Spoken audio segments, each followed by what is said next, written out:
going on, everybody? Welcome in to another edition of Huskers Live, brought to you by FanDuel. And Brian, first things first, check in. How you doing today, man? I'm doing pretty good. Much better than last Tuesday, I'll tell you that. Yeah. How are you doing? How's the daughter? She's doing fantastic. She's perfect. She actually is kind of embracing it now. Nice. Just like it's a story to tell now, you know? Yeah, exactly. Once she recovers, she got a good story to talk about. So, all right. Yeah, like I said, show's brought to you by FanDuel, and we're going to talk a little bit about Nebraska basketball to start the show. We're going to talk a little bit about spring practice going into that and compare, last year's roster versus this year's position by position and see, really if we think in a direct comparison, did Nebraska get better? Did we get worse? And kind of just, a lot of the talk about the offseason is not a lot of excitement, but did Nebraska actually get better through this offseason quietly? So we're going to dive into that a little bit and then dive into your comments, of course. First, let's just start with the Maryland game. And Brian, what is this spread over-under on this game looking like? So the spread, Nebraska's minus 18.5. So they were 18.5 point favorites against Penn State. They won by 23. They're 18.5 point favorites against Maryland. Could Nebraska hit the over? I don't know. Depends on Jamarcus Lawrence and his health with that ankle. Now he's got the flu bug apparently. So the over-under on it is 142.5. That seems pretty favorable. Maryland's one of the worst teams in the Big Ten. They're right above, I think, Penn State. I think Penn State is dead last and Maryland was third to last or fourth to last. They suck. This should be an easy win for Nebraska. They just need to do what they did against Penn State, dominate from the tip, get this game over by halftime. So I like Nebraska's chances here. Probably on the over-under at 142.5. I'd say you're comfortable taking that over. The minus 18.5 kind of ask me an hour before tip because we need to hear if Jamarcus Lawrence is playing or not on that one. Yeah, 4 games left to go to the end of the season. And, of course, this game is kind of the easy one before it gets a little tough to close the season. Again, Nebraska should be, favored in those games. This time Nebraska gets Iowa at home, but plays USC on the road, UCLA on the road. So we'll see. Those are 2 pretty good teams, tough teams. That should challenge Nebraska at the very least. So it'll be a good little challenge of games there going into the tournament. And with the rankings, I saw Nebraska dropped a few spots as I expected, but Illinois surprisingly stayed still. Nebraska bumped behind. I mean, Illinois beat us. Us being ahead of them was a little weird to begin with. Us being ahead of them was a little weird to begin with, but I just saw people take some issue with the way they're ranking Nebraska. I think it's dropping 3 spots for what happened is what it is. It's a quad 1 road loss to Iowa that hurts you. It's not a bad loss, which is a weird thing in this college football ranking system, the net and all those different analytics. It's technically not a bad loss per se. It's a quad 1 road loss. Then you come out and take care of business against Penn State. At the end of the day, Nebraska is going to be a 3 seed. And at the end of the day, we can't get too greedy. Should be. We were 7th, I think is where we peaked, or 6th is where we peaked. Or was it 5th, actually? I think we peaked at 5th this year, but regardless. We got top 5 for the first time. Yeah, we're a top 12 team right now in the country. And that is something to be excited about.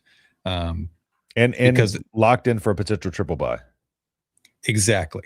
That's a phenomenal point because you're going to get 4 days rest from the last game to your first game in the Big Ten tournament. I believe it's 4 days.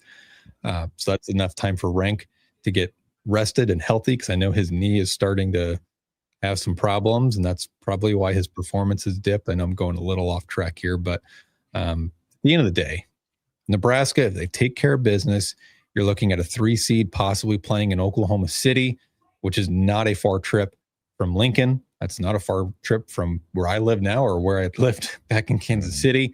You should see a huge influx of Nebraska fans there. You have a chance to do something special in March at the end of the day. If you're 10th, if you're 11th, if you're 5th, I don't care. Take care of business, get to the tournament.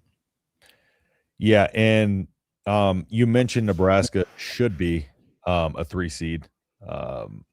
Should be a 3 seed. They Yeah. had them down as a 4 seed prior to the Penn State game. And in, I believe, both the bracketology on ESPN prediction and then was it Joe Lunardi's? I believe they both had them bumped up to a 3 seed. I'm trying to see which region they had. There is not the official, but it's a selection committee that releases their preliminary seeding, and Nebraska third in that 3 one. seed. Yep, third in that one as well. So either way, you're getting a great seed. They bumped up in both of those. Yeah, so they have Nebraska 3, so be and I believe the Oklahoma City one. So you have in that one, you actually have Houston in that one, who's in danger of losing 3 games for the first time since 2017. So it's a hell of a run. I think they play tonight. Yeah, and they're in danger of losing the first time. Yeah, that's kind of crazy. First 3-game losing streak it would be in since 2017. It's kind of wild run there. They got smoked by KU, who has kind of been up and down. Yeah, which surprised me because Houston's pretty they tend to be pretty athletic, pretty physical. So I thought they would handle Kansas pretty easily. So yeah, they've been slipping a little bit as of late. Texas Tech, the 4 seed there. Arkansas, the 5 seed in that bracket. St. Louis, 6, 7 Wisconsin. Let me see. I can't find 8. Where the hell's 8? 10 is Texas. 11's Miami of Ohio, which would be interesting. 12 Yale. That would be interesting. 13 UNC Wilmington. 14 Navy. They put Houston, Navy, and Nebraska all in the same. 15 Portland State. And then 16 UMBC. So that would be a pretty solid region for Nebraska. It would. I think that Houston, if we somehow paired up with Houston in probably the Elite 8 or the Final 4, if we made that run, obviously, that would be a favorable matchup for Nebraska because it's both very defensive heavy teams. But Nebraska is phenomenal shooting team, as we've talked about all season long. So that would be a good matchup for Nebraska.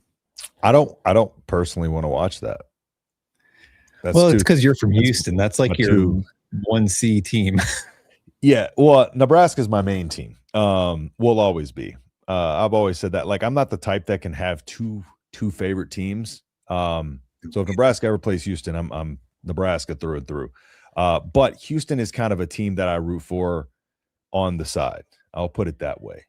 Because, I grew up in Houston. A lot of family went to U of H, a lot of friends with U of H, but I would never call I don't have 2 favorite teams. I would say that. It's kind of like how I root for Navy in college football. It's in the Navy, so I passively kind of root for them, but it's not like the same level of passion. But it would just be I prefer Houston to be somewhere else because I usually kind of pick them to win the championship. So it'd be nice to be able to still do that. So it didn't work out for me well the last couple of years though. So. Let's go ahead and let's kind of talk about looking forward a little bit. How do you feel about the USC UCLA games coming up? And do you think Nebraska can sweep out the rest of the season? If they do you think they bump up to a 2 seed potentially? It depends on what happens in front of them. I think we would have to play a ranked team for that to happen. Yes, and it partially depends what happens in front of them, but also if Nebraska makes it to like the Big Ten championship game in the tournament, that could bump them up to a 2 seed regardless of what happens in front of them because you would have won the last 4 games of your regular season, plus a couple games in your conference tournament game, conference tournament. But that UCLA game, I've said for the last couple of weeks, is a sneaky tough game. It's going to be a 10 a.m. or 10 p.m. Central Time tip-off, which is terrible. UCLA has lost 1 game at home this year, surprisingly, because they're not a great team, or they're not even a good team. I would say they're respectable, but they're really good at home. With that tip-off time, that'll be tough. Plus, the downside of that is you're coming back from USC. So you play USC the week prior. You're going to have to fly back to Nebraska on Sunday, fly back to UCLA on Monday, or they're just going to stay in California and then play Tuesday night against UCLA, leave Wednesday morning to come back to Nebraska for the final game of the season against Iowa on Sunday. So Nebraska has a chance here to go 5-0 over the last 5 games of the season. It's doable. I think they're favored in all of them. No question. Should be. Absolutely. All right. And then recap quickly the Penn State game. What were your overall thoughts on that one? Of course, Price Sanford went absolutely berserk. And Nebraska had a incredible second half, 49 points, almost hitting the 50 mark in the second half. But they got out to that early lead in the first half, 18-point lead, and kind of didn't look back from there. The best thing about that was I think we finally saw Braden Frigger play with that confidence, with that swagger, with that juice, that aggressiveness. He was really aggressive early on the glass, offensively and defensively. He was hitting his shots. I think he was 3 of 6 from 3, if I'm not mistaken. I'll pull up the game stats real quick. Frigger was 4 Hoiberg was phenomenal. 4 of 8 from 3. Yeah. And then Price made 8 threes, so that's 12 made threes alone right there. So because I think it was pretty poor to get his swagger back. Yeah, pretty poor shooting performance. Well, I mean, the rest of the team didn't take a lot of threes because those guys just lit it up from 3, except for Jamarcus Lawrence when went for 6, who was pretty bad. But yeah, he's kind of been up and down all year. There's games where, like that Illinois game, the first time at Illinois where he went off for like 18 or 20 something points, and then he'll go for 2 points the next 3 games. So he's really up and down. But the biggest thing here, this game, Sam Hoiberg, again, just this kid might be the most under talked about player in the entire country. And I'm obviously inherently biased here, but 11 points, 4 of 7 from the field, 3 of 3 from the free throw line, 5 rebounds, 10 assists, and only 3 turnovers.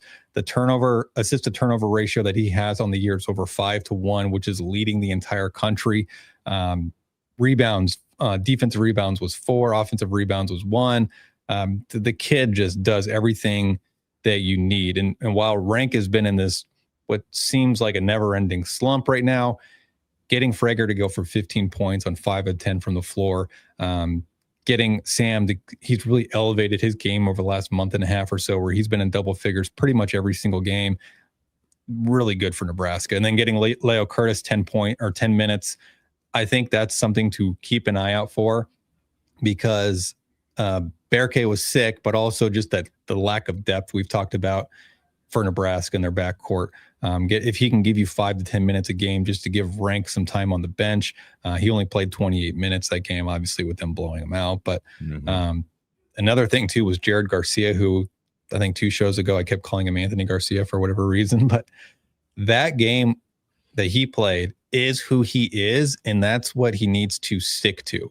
Yeah, get some rebounds, get a couple putbacks, stay within a couple feet of the rim. Quite honestly, he did shoot 1 3, which I still don't understand why he wants to shoot threes. But in 19 minutes, he gave you 4 points. He was 2 of 3 from the line. He gave you 7 rebounds, a couple of fouls, and valuable time for Rank to rest. So that's his game. Just rebound, be serviceable enough on defense to hopefully not blow the entire game or the 8 or 10 minutes that you're playing, because he's not great defensively, but he'll get you some boards. He'll play with high effort. Just stop shooting the damn ball. Know your role. Simple. Yeah. Simple. All right. Anything else on Husker basketball before we move over to football? No, I think we're good. I don't want Krieger to get any more mad in the comments there. He's mad because we were talking basketball. Sorry about your luck, man. That's why we do the quick rundown at the start, so you know the topics. Sorry about your luck, Krieger. Hey, fellas, still in the shop, but I'm listening. What's up, Pitts? And I appreciate you being here. Appreciate you, David. Roster's better. The coaching staff and developmental skills are not. Hence the end of the HCMR. Head coach Matt Rule. Oh, okay. I don't know how you picked up on that. It's just internet lingo. I was in a wreck, and I'm currently, what the heck, Bone Led? What? Hopefully you're good. Give us an update on your injuries, unless that's a HIPAA violation. But hopefully you're good, man. You're still on your phone, so that at least means your hands aren't I broken. expect a call on Friday from the hospital bed, bone lead. Yeah. If you're still in there, actually, that might be Hopefully you're might not. be more serious than we know. I'm so happy we are upset by dropping to 12th. Me too. Yeah, I honestly I don't get too worried about the rankings. It was some of the conversation that I saw going on. Craig, you'll be okay, I promise. What's your story about being a Husker fan? Oh, okay. So, my dad's from Ashland, Nebraska. Pretty much I've got 6 uncles and an aunt on my dad's side of the family. They all went to UNL, pretty much the ones that went to college went to UNL. And so basically, I was from birth put in a Husker jersey, went to a game every year from basically when I was born. Every single year up until the military. When I was overseas, it was harder for me to get back. But yeah, I've just been a diehard Husker fan my whole life. I was just kind of born into it and had no option at birth. So basically, that's the story behind it. Yep. But my dad met my mom, moved down to Texas, and then that's where I was born. So, they could also come to my house and hang out and then go to the UCLA game. I'll shoot Hoiberg a text, see if he's interested in that. Yeah, we'll let him know. Yelled, "Go Big Red in the hospital." Okay, so his voice works too. So, yeah, we hope all's well, man. Hope you're doing okay, and it's nothing too serious. All jokes aside, but all right. Let's go ahead and we'll dive into a little bit of football. What are some of the things, I guess, going into spring practice? Actually, let's talk recruiting first. Then we'll get into the spring practice. We'll run that into kind of the roster thing. So let's just talk a little bit about recruiting, if I could talk. Do you want to run down some of the targets, crystal balls, and stuff like that we've been getting? A few crystal balls have coming in. A few official visitors lined up for March. So do you want to run down a couple of those? There was Tim Verghese, I believe, put in his crystal balls. I don't remember. One of them was for a wide receiver out of Palmetto in Miami, Florida. That's teammates. Barrett Cottrell. There's Barrett Cottrell, who got a crystal from Tim Verghese. Caden Howard. Let's see who else. Cottrell, the legacy offensive lineman from the middle of nowhere, Nebraska. We talked about him probably a month or so ago. That was when we expected to move pretty quick. Howard is the receiver I was talking about from Miami Palmetto. Down there, former teammates with Ja'Cory Barney in high school, and then also really good friends with Nebraska 5-star defensive back signee, now player Danny Odom. So that one's moving pretty quick with Caden Howard. They believe they just offered him earlier this month or at the end of January. He's got an unofficial visit coming up in March for spring practice, and then he's got an official visit on July 12th through July 14th. He'll probably take more visits. I think Louisville, Mississippi State's involved with his recruitment. Who else? Missouri, I believe. Pitt. There's some others, but I think Nebraska's obviously in the lead because Tim Verghese, who's like the recruiting guru for all Nebraska media, is putting in his crystal ball. So he's obviously feeling pretty good about Caden Howard, but he's not a big guy. He's like Ja'Cory, probably smaller. I'm looking at his profile here, 5'10", 160. Not a very big dude. Yeah. But he's a speed burner, ran about a 10.6 in the 100-meter. And then looking at a couple of the visitors scheduled up. So the few that have Mark, I have Giovanni Tuggle, March 27th. 4-star safety out of the 2028 class. 2027 class, you got Kyler Kuhn, who's going to be coming in March 10th. And then he's from Blue Springs, right? Yes. Yeah. No. He's from Kansas City, right? Yeah, Blue Springs is a suburb of Kansas City. Oh, yeah. I don't know anything. Either that or Lee's Summit. Yeah. So and then I think Nebraska is favored to land him over Missouri. And then that'd be a huge one. Trayvon Towns, quarterback out of the 2028 class, 3-star. He's coming in March 26th as well. March 5th, 2027 class, D lineman David Fulleruncho. Out of Chicago, 6'4", 280. He's scheduled to visit March 5th. 2027 4-star wide receiver Quentin Burrell. That one was, I believe, yesterday. He scheduled a visit for March 7th. And then I think that's the majority of the recent scheduled visitors. Albert Simeon, actually, 5-star O lineman, who we're going to talk about in just a second. That's the big one out of Louisiana, March 6th. So he's out of the Chuck, what we call Lake Charles. We call it the Chuck over there. So, yeah. Nebraska is him, and I think Mark Matthews hasn't officially set up an unofficial visit to Nebraska, but I believe they are potentially getting one from Mark Matthews, and he's also a 5-star offensive tackle. He's from St. Thomas Aquinas down in Fort Lauderdale.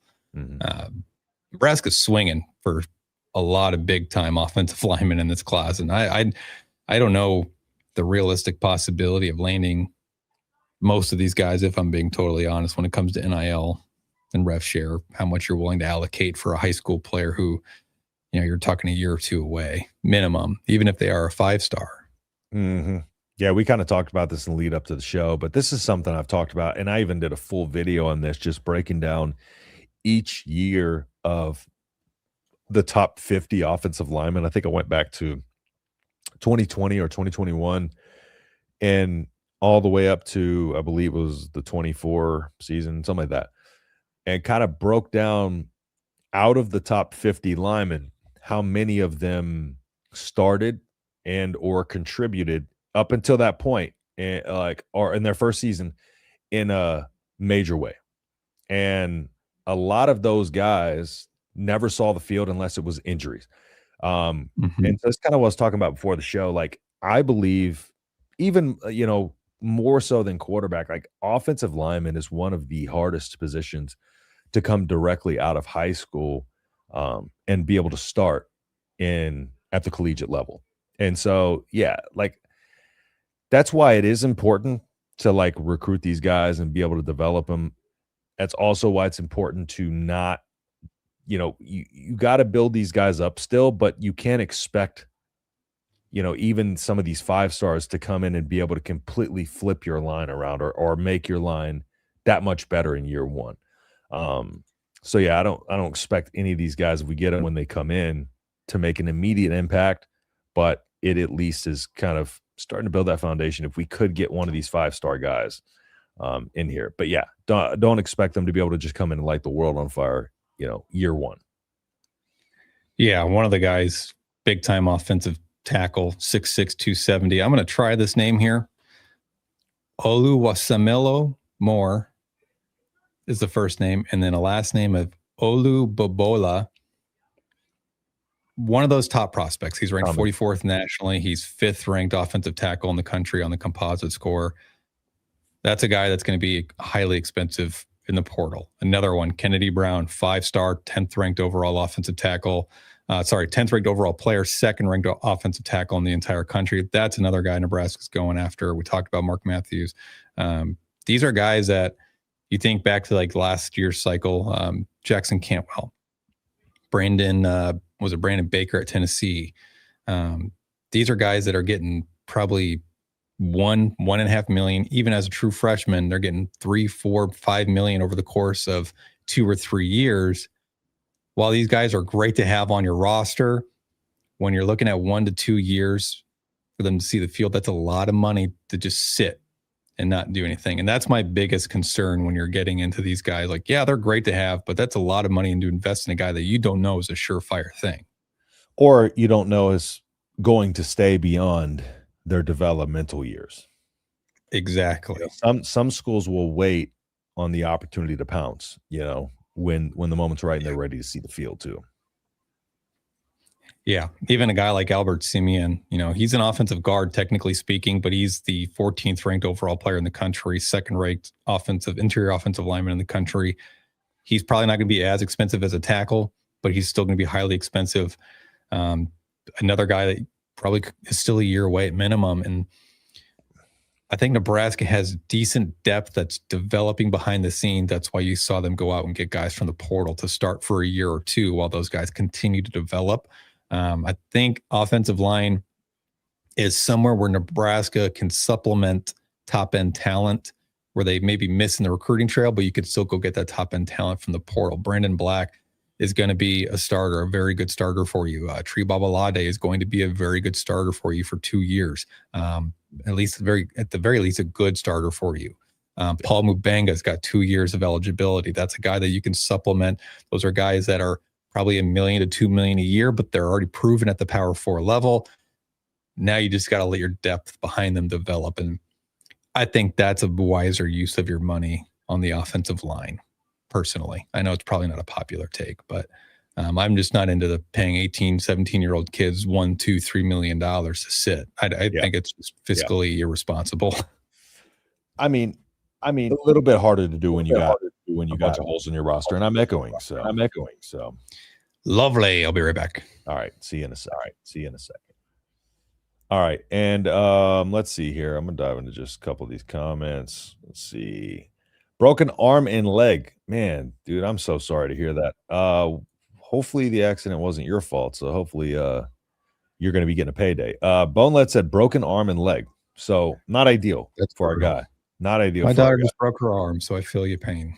Man, Bonelet had a one-upper. He's like, all right, well, here's a broken leg for you. Surgery, he said surgery's complete, had to have metal plates put in. Well, you ain't going through TSA checkpoints, man.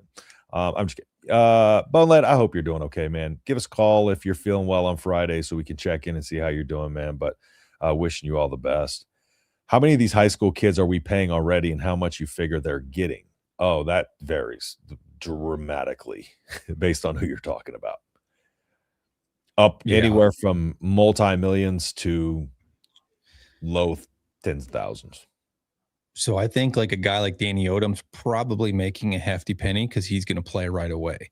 A guy like Luke Sorensen probably playing early, second or third string, worst case scenario, third string at tight end. He's probably making a decent chunk of change. Who else? Like a guy like Rex Waterman, probably minimal to nothing because he's 2-3 years away from playing meaningful snaps. And that goes for your entire offensive line class that just signed, at least the high school players. Yep.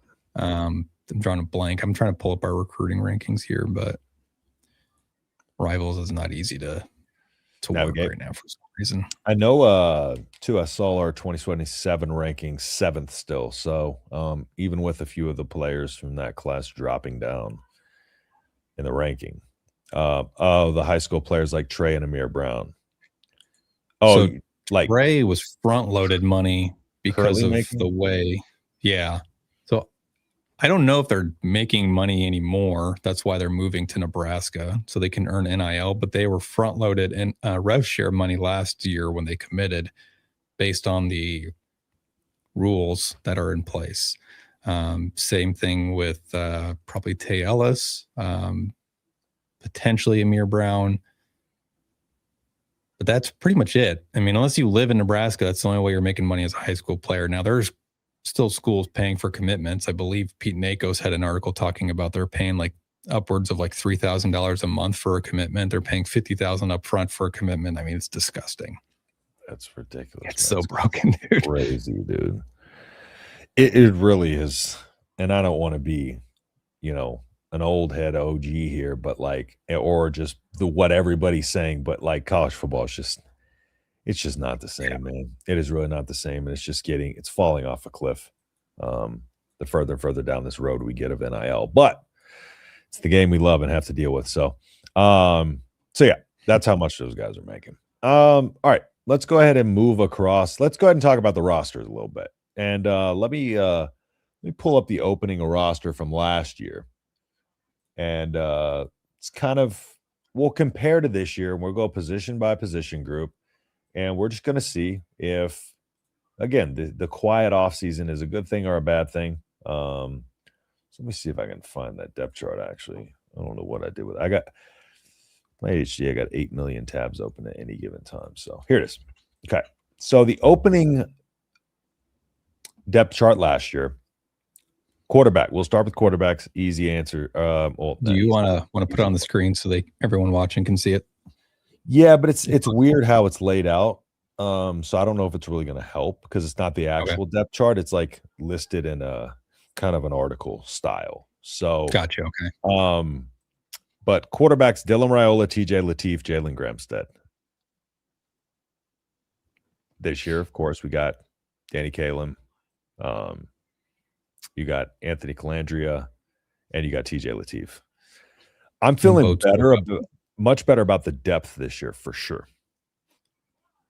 Yeah, I would agree. I think your top end may not be as good, but I think your floor has been raised. And Yes. I think that was the overwhelming sentiment both you and I felt with the portal as a whole. We raised our floor in the quarterback room for sure.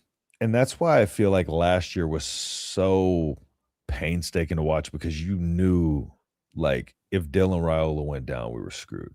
You know, the good news is this year, at least I feel like we have some guys, because not only that, if Calandria goes down, I talked about this before, you got guys behind him whose styles kind of fit his game and the game plan we're going to be running. So I think the transition will be much easier if one of those goes down. You don't have to change your game plan at all. And that's what you saw against USC. That game plan was completely different. And that game, not to deviate too much, but they were setting so much up for that fourth quarter. Yep. And everything went out the window because you didn't have the same quarterback as the backup. So then at that point, we were just scrambling to find ways to get separation so we could get him some easy throws. But that was hard to come by because, again, none of it was set up. And our wide receivers struggled with separation a lot last year. So they weren't winning their one-on-ones in a lot of cases. So, so overall, quarterbacks, we feel, let's say, I'm going to say the quarterback room as a whole better. I agree. So we got one position group there. Running back. I think we kind of know the answer here because the guy at the top, Emmett Johnson last year, Mekhi Nelson, Isaiah Mosey, Quentin Ives, and of course this year, we got our Mekhi's, we got Ives, Mosey, Jamal Rule. Well, yeah, Jamal Rule, but I feel like those are the big kind of three. I think that are going to be up there. But Jamal Rule is an opportunity to make some noise and maybe getting that running back 3 role potentially. This is again a little similar where I feel like I like the depth a bit, but the top end is just such a, you lose Emmett Johnson, who let me pull up some stats here because I saw this early on like a recruiting profile type of thing. Dude, my mouse keeps cutting out on me. It's pissing me off. It just keeps freezing up on me. So it's this Summer Sports 2026 NFL Draft Guide. It's from February 9th, I saw. But they got the advanced stats on him. His yards after contact percentile, 96th percentile. It's insane. Yeah. And his EPA, which is basically efficiency rush percentile, is 73rd percentile. They even broke it down to where his runs were. So A gap rush attempts, 79, B gap 54, C gap 40, D gap. So of course, naturally A, B, C, D. Further it goes, the further out you go. So a lot of those runs to the inside too. And we saw that's actually surprising considering people didn't think he had the durability to hold up.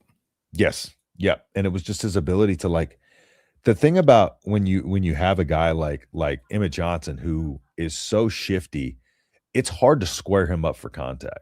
So he just didn't take a ton of big clean hits, even just running straight into the second level with the linebackers. Like, he was so shifty. Like, those guys couldn't just come downhill and be able to sell out to make the tackle. And so I think that's one of the big reasons why he's just able to hold up so well with all the carries he gets.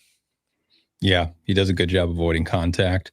I think Mekhi is more of he's shifty, but he's going to try to run through. He's not hesitant to run through somebody. He's going to invite contact. 100%. Yeah. I think Mosey is more shifty, even though I think on the roster I'm looking at now, they have Mekhi at 6 foot 195. I think Rashawn, his father, said he was probably in the 205 pound range, but they have Isaiah Mosey at 6 foot 210. He's a little bit bigger than people think, but he's very shifty. He'll probably be that third down back primarily. I think this is going to be a heavy dose of Mekhi Nelson throughout the season. Obviously, if he stays healthy. My biggest sleeper, though, in this room is Jamal Rule. 6 foot, 205, 210-ish already. Yeah. I think Coach Holgerson is the one that said that he runs the best of the running backs. He obviously just doesn't have the experience. He needs to see him live reps. He needs to see him in game. And I think you're going to get a chance to see him early and often those first 3 games of the season. But when I look at this room as a whole. Sorry, I don't mean to cut you off. I'm curious to just know what he means by runs better, because that can mean so many different things. Yeah, it's a pretty vague term. Yeah. It is very vague. But I think the talent in this room year over year is fine. Like, it's not bad. I mean, your top end talent at Emmett is obviously not as good. Emmett's an All-American. We don't know that, Mackay could be an All-American. He could be a guy ready to explode for 1,500 yards for all we know. But when it comes down to just proven production, what we saw from him looked good, just very minimal. But the depth here is actually, talent-wise, is not as bad as people want to sit here and bitch and moan about. I mean, Isaiah Mosey was a 4-star running back. Jamal Rule, while yes, a 3-star, Nebraska had him higher on their board than Brian Bonner, who was a top 150 recruit. They had him over Dezeffin Walker from Kansas City, who Nebraska could have got if they wanted him because of his ties to Jamar Mosey. And he was a 4-star top 200 or top 250 overall player. So I think just based on recruiting profile, you have a better room. You need to start seeing it on the field. Yep. And I think very similar to the quarterback room, top end, drop off. But as a whole, you got a lot of depth in comparison to what you had last year. I think I like the depth a little bit better. So I think that one still has to be a net negative, just because the drop at dropping Emmett, I mean, just naturally any running back room is going to get worse if you lose a guy like that. You were talking a day 1, day 2 running back. So yeah, it's going to be a drop off no matter what.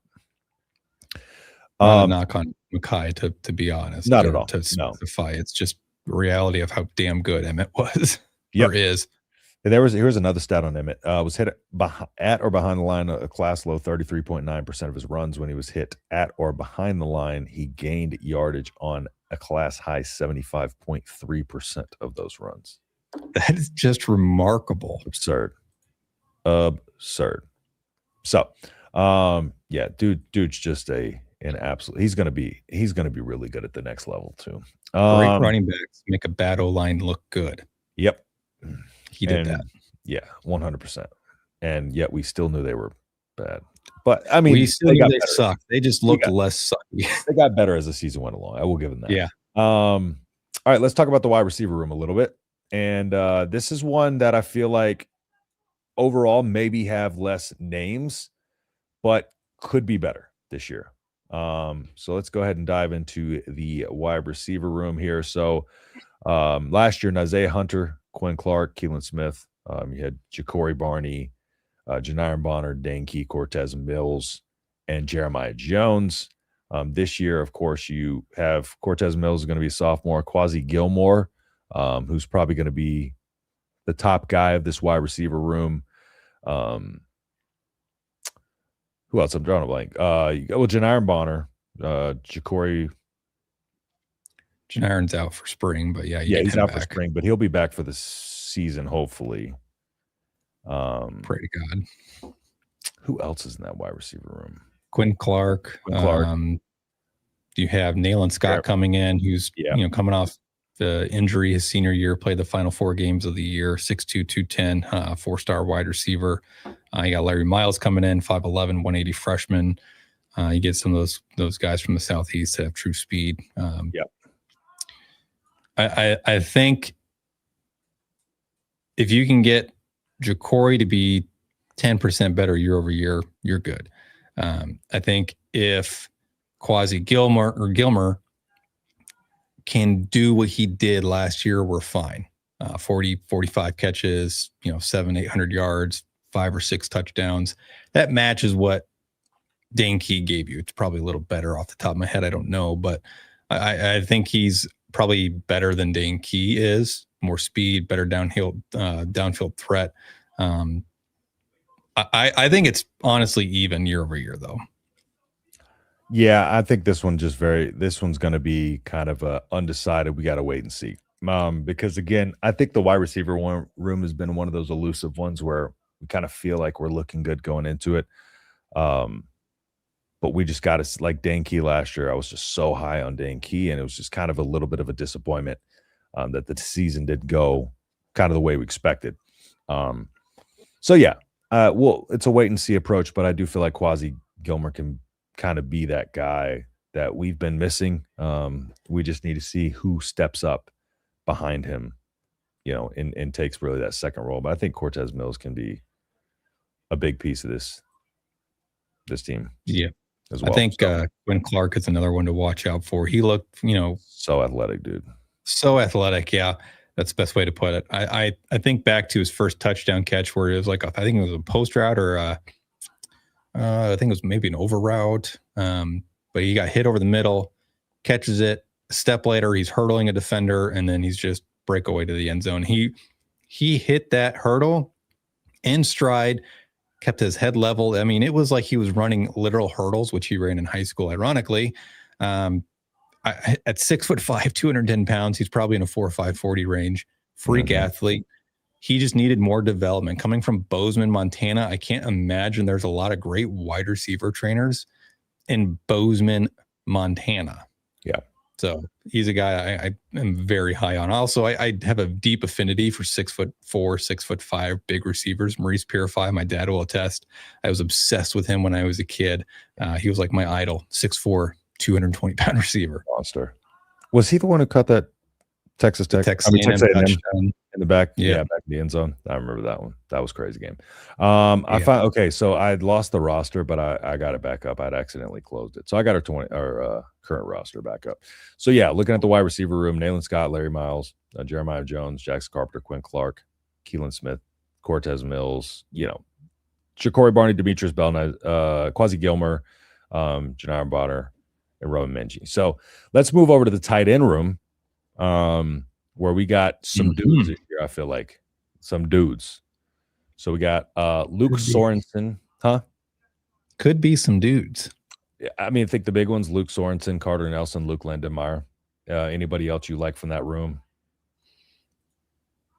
My pick would be Jeremiah Jones to switch to tight end and to be a hybrid tight end because he's 6'4", 225, 230 pounds.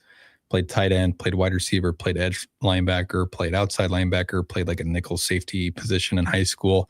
That's why I don't expect him to make an impact at wide receiver because he has so much development, but he's got good size for a tight end. I could see him switching over to linebacker potentially as well. But of the for sure listed tight ends, Luke Sorensen's my pick. Yeah. I'm most excited. Because pretty much how high they've been on him too. So comparatively to last year, Lindenmeyer, Harburg, Carter Nelson, you got to take that's a positive right there. That position is year over year better. Yep. Could be substantially. The big thing for Carter though, man, is like he's always hurt. Yes. It's I mean, it reminds me of Fedoni a little bit. At least it's not the same like reoccurring knee injury after knee injury. It's knee and it's a shoulder and yes. But man, still, it's frustrating. You just you want it. We get these super athletic tight ends and you want to see them on the field, and it's just hard to get them on the field, and that's where they develop the best. Matt Rule says you get better at football by playing football. So we need these guys out there playing some football. All right, let's move over to the offensive line. And a ton of names here, but last year, Gunnar Gatula, Turner Corcoran, Elijah Pritchett. You had Latovsky, Mashajek. I learned how to pronounce Machacek. That was what it was. I think you corrected me on that last year, and I keep saying Machajek. I just pronounce everything like it looks. Justin Evans, Sam Sledge, Jake Peters, Rocco Spindler, Grant Bricks, and then Prohaska and Tyler Kanak. And then looking at this year, of course, you got Claude Mapuma, Rex Waterman, Hayden Ainsworth, Juju Marks, Sean Hammerbeck, Bricks, Peters, Gibson Pyle, Talmua, Gatula, Sledge, Tribabalade, Paul Mabanga, Evans, Tyler Kanak, Elijah Pridgett, and Brenda Black. I like this year's offensive line better. I would agree with you 100%. The first thing I would want to do is eliminate the guys who are not very likely not seeing the field so we can really assess our top end, like our top 6, 7, 8 guys on that offensive line rotation. So you can immediately rule out, no offense to these guys, you're still developing, and that's okay. Yep. Rex Waterman, Hayden Ainsworth, Claude Mapuma, Juju Marks, Sean Hammerbeck, Gibson Piles coming back from injury, but I don't want to rule him out. Jake Peters is coming off injury. I think he's out for spring, so we could probably rule him out. Nolan Fennessy, Jacob Brandel. And then I think it's Brock Knudsen. I'm back and forth on Brock Knudsen and Sam Sledge. I just don't know with those two. But other than that, I would say Brock definitely. I would knock him out. Just looking at the other names around him. Yeah. So I think your top is really good. I mean, you got a 3-year starter in Justin Evans, 2-year starter at center. Gunnar Gatula will be very versatile. I see him as a better version of Turner Corcoran, can play left tackle, right tackle, could play left guard, right guard. Sam Sledge is a good center option at second string center or moving over to a guard position. Tyler Kanak, offensive guard, offensive tackle. I think he gets better year over year, but the one I'm most excited about, Preston Taumua. Yep. He probably isn't starting. He's probably a backup. But there is a lot to like about Preston Taumua, formerly the number 1 player in Hawaii, coming out of high school, was a 4-star offensive lineman. Nebraska beat a bunch of big-time programs to get Preston Taumua. The fact that he didn't leave when Raiola was fired is actually very shocking, in my opinion, just because that Polynesian connection is so tight. So he's probably the one I'm most excited about. Gibson Pyle as well, but he's had back-to-back season-ending injuries. So how has he come back from that injury? He's another 4-star offensive lineman. I believe he's from Houston. Yeah, from Houston. Yeah. Was Gibson Pyle from Houston too? Yeah, Gibson's the one from Houston. Yeah. Okay. Yep. Yeah, he went to I want to say Sci-Fair or something like that. So I think that was the same school that Sam McGuffey went to. Remember him? Sam McGuffey. He was that crazy white running back. I say that. Oh, yes, I know who you're talking about. So yeah. All I needed to say was white running back, and that narrowed it down enough. Yeah, there's not a lot of them. No, it was like that one kid. I remember that one that went viral when he was like in like Pop Warner football, another white running back. Yes, he ended up playing like D2, D3 ball because he was too small. Yeah. The dude was like 5'6". Yep. Throwbacks right there. Yeah, Sam McGuffey, the crazy ass hurdle. Didn't he end up going to Michigan and then transferring to Rice? Or he something flopped like out, but he was a 4-star recruit. I think coming he went out to of high Michigan school and then transferred to Rice, if I'm not mistaken. I'm looking him up. Yeah, pull it up real quick. Yeah, transferred to Rice. Yeah. So yeah. All right. What could have been? Let's move over to the edge. Or let's just kind of move. Yeah, defensive line, defensive end. So defensive end, Williams Wanery, Cam Lenhart, K. Pietrzak. You had Eliza Judy, RVP, and David Huffkin, my guy. D tackle, you had Keona Davis, Jalen George, and Asua Lafotu. So, and then comparing that to this year, we got Williams back, Pietrzak, David Huffkin, Jordan Ochoa, Willis McGahee, Dylan Rogers, Mac Markway, Connor Keneally, Anthony Jones, and Cam Lenhart.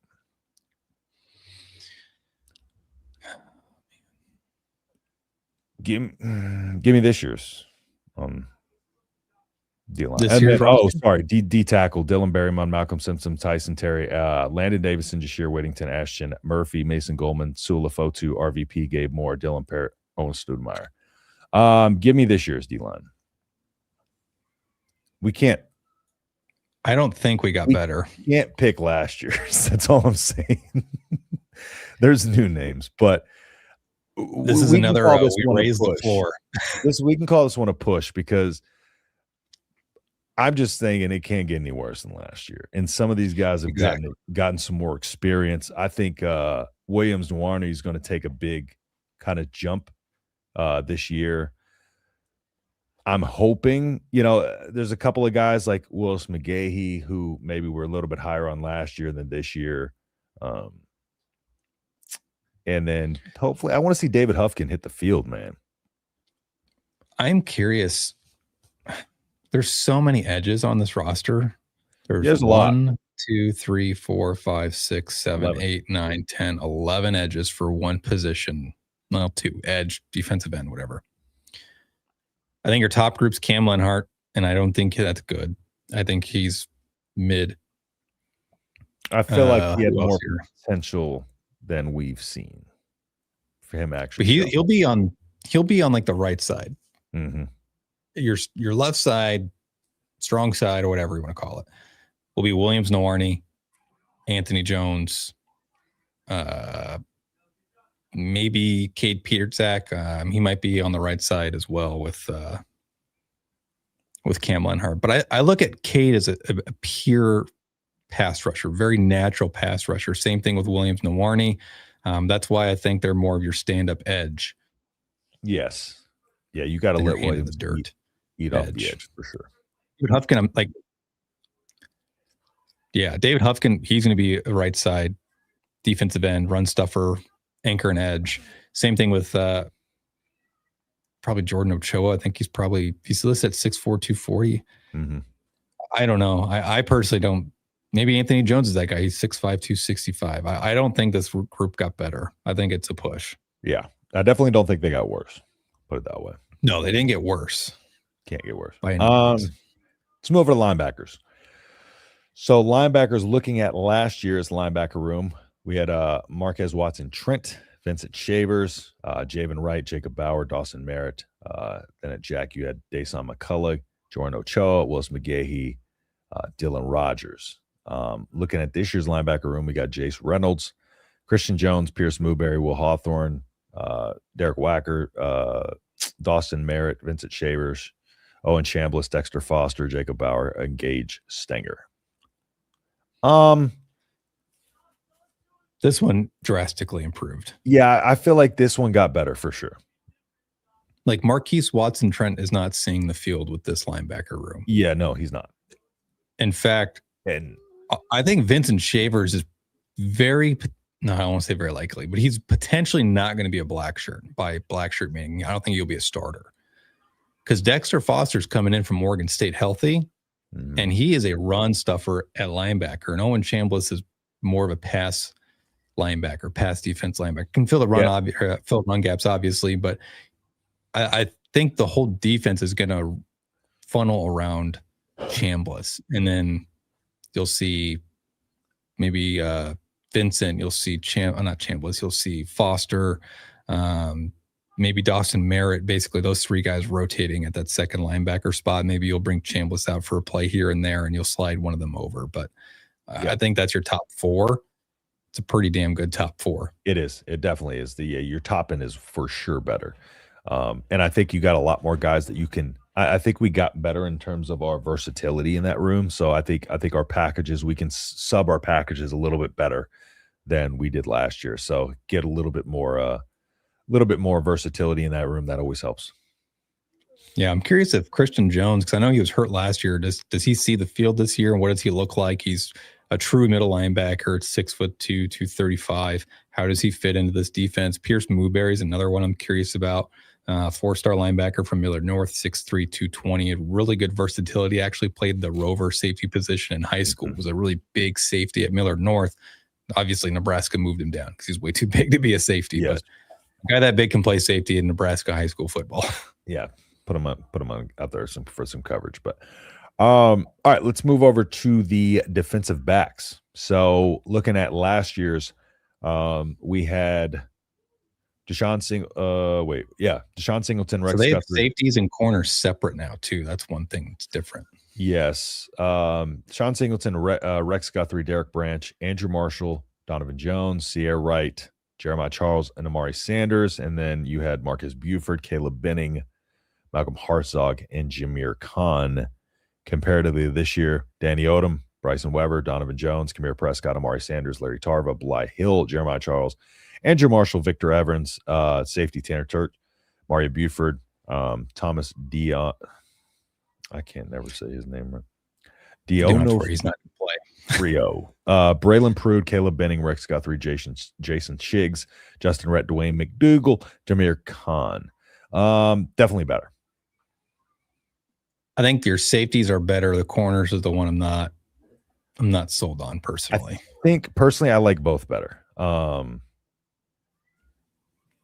Maybe I wouldn't have said the same thing the start of last season, but I feel like with how it went, I feel like this, and I know our secondary, our pass was what I just think our secondary was a little overrated because of that number. I was watching that dog. So yeah, I feel like we got better. You think better at safety, not at corner. Correct. I think McDougal's going to be really good for Nebraska at safety. I think I'm higher on Shiggs than other people are. I believe he's going to start at one of the safety spots, obviously opposite of McDougal. Yep. I don't think Braylon Prude's anywhere near playing time. I think Rex Guthrie has so much development left to do. Also coming off shoulder surgery. He's going to miss spring, which is vital time for defensive install with a new defensive coordinator. I don't know. I didn't think he looked very good personally in the bowl game. He has generally, I think the common consensus out of high school was not overly athletic, not really fast, but has good instincts. He's still developing. Mm-hmm. This could be the year where he breaks out. He needs to take a jump. Yeah. Jameer Khan's going to be very likely. He's listed at safety, but he's truly more of a nickel. I think your top 4 or 5 guys in that rotation are a lot better than last year. There's a lot of issues with Buford last year. I mean, yeah, so bad that he got replaced by a redshirt freshman who people forget Guthrie had a massive surgery and injury his senior year of high school. So his redshirt year did not do much but rehab. Mm-hmm. So put him in a bad spot. Cornerback wise, Donovan Jones, I think, can be good. He struggled at times last year, was up and down, has good size, could slide over to nickel. I like Andrew Marshall at one cornerback spot. I think it's pretty much a common consensus that Danny Odom's going to be your other starter at cornerback. Yeah. Victor Evans is probably sliding into a backup role. Could push for a starter job. I mean, he's got 1 year of eligibility. I just don't know what's behind those guys. There's just not a lot of depth there. Jeremiah Charles has not looked good in the time he's played. Bly Hill's got back-to-back season-ending injuries. I'm wondering about Amari Sanders. What the heck happened last year? Because he played a lot in his redshirt season. Mm-hmm. Right? No, his freshman year he didn't redshirt, but his sophomore season he did. Yes. Why? Is my concern, because he looked pretty solid. Yes. Sorry, my dog is distracting me right now. All right, so let's just recap real quick. Quarterbacks. So we kind of overall the room we feel got better. Yep. Running back, worse. Just because when you lose EJ, it's going to get worse. Wide receivers, better. I think we both agreed better. Yep. Right. Tight ends, better. Yep. O-line, better. No doubt. D-line, do we both say better? Or kind of a... I'm at a push, personally. Yeah, we'll go push on there. Linebackers, better. Secondary, I thought both were better. You thought safeties were better. And corners were worse. So, I mean, for the most part, that seems like an across-the-board improvement.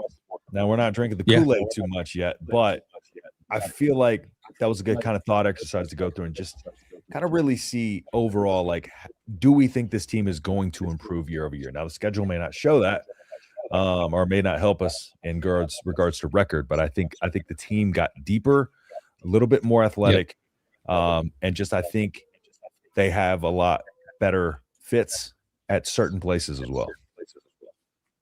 Yep, I agree. I think they raised the floor. They did a good job doing that. So we'll see. Yeah. Echo. So Echo time, and we're at 7 o'clock. Yep, I will do that. So thank you, everybody, for tuning in. Shout out FanDuel for sponsoring every live show that we do. Husker basketball plays tomorrow, right? Tomorrow they play. They're 18.5-point favorites on FanDuel. Over under was 142.5. So take the over.